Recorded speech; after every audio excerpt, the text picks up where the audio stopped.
I think the number one thing is that you have to get involved, and the people who are listening have to get involved.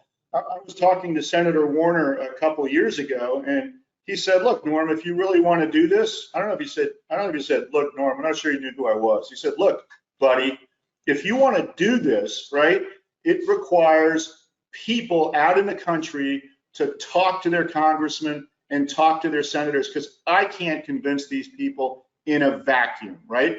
And that's what's really, really important. You know, I'm not flogging my book, but another thing that I highlighted in the book, because I was trying to get at this point, is how can a great country continue to talk about infrastructure investment year after year? And, you know, you chop down a small Canadian forest every time there's an infrastructure initiative.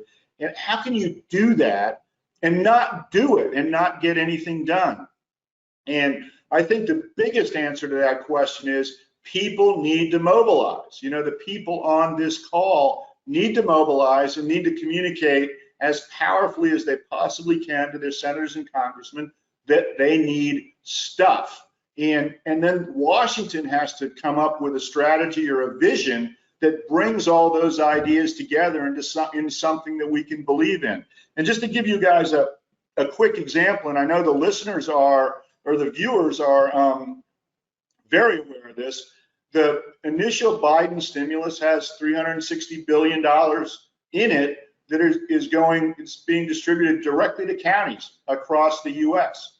But the rules aren't there in terms of how they can spend that money. And we're not thinking particularly clearly about what our priorities are either. And since everybody's stretched pretty thinly, some people are going to invest in water, some people are going to invest in repaving highways, some people are going to invest in the local library, the local school.